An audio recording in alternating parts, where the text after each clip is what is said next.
Boys and girls, I'm sure that you've been busy as part of your Christmas preparations. In school, you would have been learning carols and learning your Christmas show songs and even lines. Now, it would have been very important if you were learning some of the lines from the Nativity or whatever play you were putting on, that they were written down and you read them over and over, because those were the exact lines you had to say. And we're thinking a bit about this morning about God promising a ruler, and how did anyone have any confidence that that promise would be fulfilled? Indeed, how can we ever be sure God will fulfill his promises? Well, because they're written down.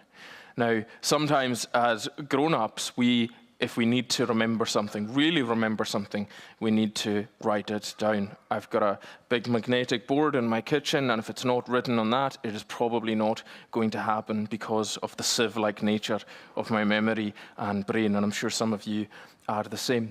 Similarly, sometimes when we don't want to be overly committed to something, maybe whether it's plans that we're being asked to at Christmas, we'll maybe not write it in the diary, and we'll maybe not put it in writing because we'd like some flexibility. Because writing something down commits us in a pretty strong way. And God, in promising this ruler, didn't take any of those kind of reservations or precautions, because Stuart read from us from Matthew's Gospel. Matthew has a real interest in showing that everything that had been spoken and promised by God was now being fulfilled in the birth of Jesus at Nazareth. Because later on in chapter 2, he quotes from the prophet Micah, again, written hundreds of years before. "But you, Bethlehem, in the land of Judah, are by no means the least among the rulers of Judah, for out of you will come a ruler who will shepherd my people Israel." And I want to think about the dramatic nature of all the commitments that God made by putting these attributes of Jesus in writing. Somebody who would come and would finally help to carol Israel, God's chosen people, and by extension, all the people who would come to join the tribe of God's people, into a land of peace, security, and freedom.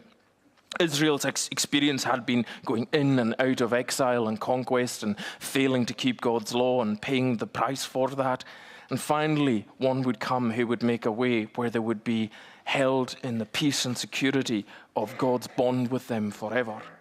And that's what Jesus does, because he didn't just come to be born and to live a great life, much as he did that. He came, as Paul says, to die according to the Scriptures, according to everything that was written. And of course, God didn't have to, through his prophets, give so much detail, as we thought about with the children, that he would actually counsel and encourage his people in the most special and close bond, where they would know that they were being aided and helped through life by God himself, by the Son of God. And he does that, though, because the experience of everybody who has come to faith since Jesus appeared has been that God never leaves them or abandons them. There may be times where they feel like they don't know where he is, and he may be undisclosed and feel hidden, but he never leaves them.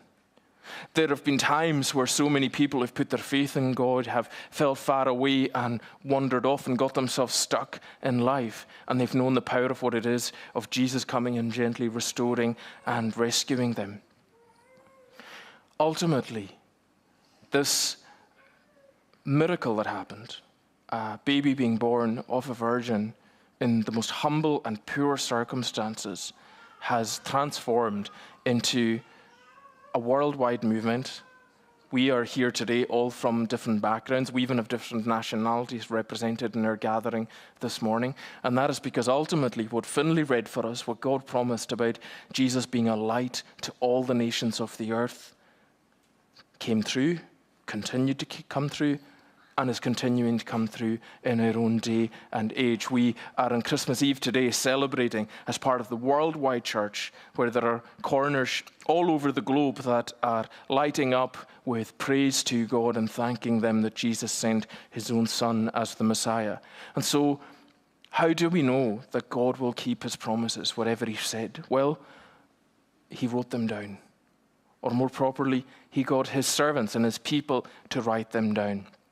And he decided to stake his reputation and the truthfulness of what he said on that. And so for you and I this morning, this Christmas, and every other Christmas, we can take every word that God has promised and spoken, and we can bank on it, and we can set our lives upon it. And as Jesus encourages us to do, to take him as the rock who we build our lives upon, because he never leaves his own, because he ensures that all of God's promises are fulfilled to his people, and he's continuing to spread that light and invite more and more people to find that comfort and security in him this Christmas time.